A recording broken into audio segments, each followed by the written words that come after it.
तो सर एक ये सोशल अलायंस की अगर हम बात करें तो मैं अगर नाम लेके कहूँ तो बात ये थी कि भी जाट कम्युनिटी के जो वोट्स हैं वो कांग्रेस को पड़ा और नहीं पड़ा। तो उस सोशल अलायंस के ऊपर अगर आप देखते हो तो जाट कम्युनिटी का पॉलिटिकल फ्यूचर क्या होएगा, और उनको वो कहते हैं ना कि भाई अब चौधर क्या वो हाथ से गई या फिर कुछ उनके पास कुछ अपने आप को अपनी स्ट्रेटेजी को वो कुछ रिवाइव करेंगे क्या? देखो, लोकतंत्र में यदि कोई भी कम्युनिटी ये समझे कि राज करना उनका जन्मसिद्ध अधिकार हो गया है तो फिर यूं ही मार खाएंगे।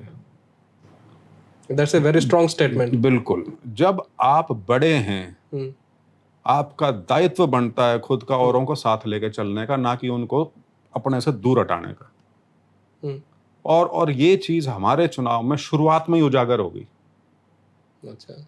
जिस सोशल अलायंस की आप बात कर रहे हो वो एक बेवकूफाना और बदतमीजी वाला एक बयान जो शुरू में ही दे दिया गया था चुनाव में एक बुजुर्ग द्वारा, उससे ही फर्क पड़ना शुरू हो गया था। तो ये चीजें बड़ी डीप सीटेड होती हैं। चाहे देवीलाल थे, चाहे देवीलाल ने 2 बार चुनाव जीते बहुत जबरदस्त तरीके से, 77 का भी और 87 का भी। एक बार 90 में से कांग्रेस की 3 सीट आई थी, एक बार 90 में से 5 आई थी। तो क्या चौधरी देवीलाल एक कम्युनिटी को लेकर चले थे? बिल्कुल नहीं। सबको साथ लिया था और कॉन्शियसली साथ लिया था।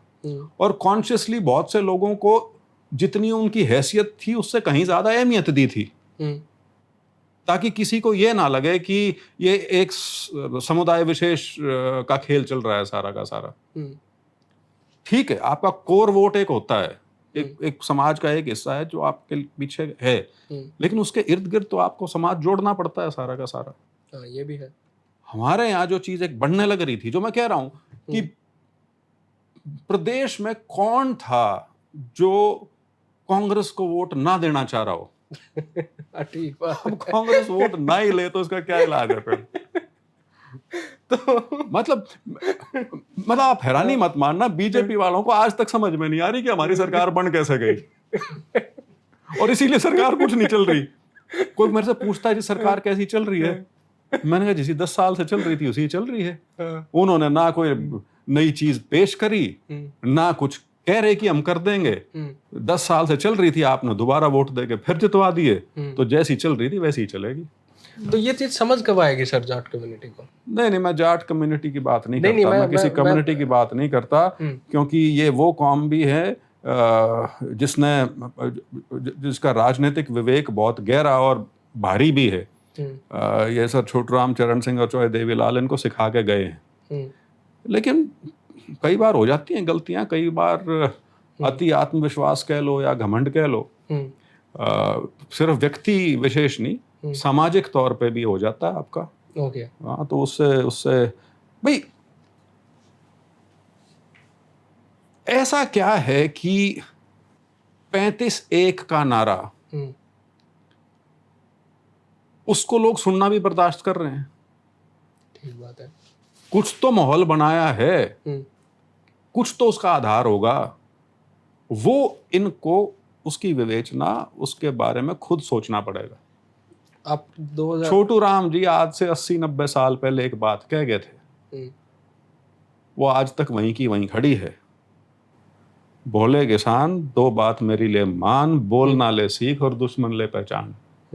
दोनों काम को नहीं कर रखे। अच्छा, तो उनका भी आइडेंटिफाई, आज भी वहीं खड़े हो, आज भी बोलने में दूसरे के प्रति या दूसरे में उत्तेजना पैदा करना या उसको तिरस्कृत करने का एक लहजा रहता है, जबरदस्ती में, बिना बात में, या तो ये कोई कारण हो, ठीक है, और नीचे दिखाना नहीं, मतलब एक है वो, ठीक है, हमारी खड़ी बोली है, लेकिन फिर भी लोग पकड़ लेते हैं बात को।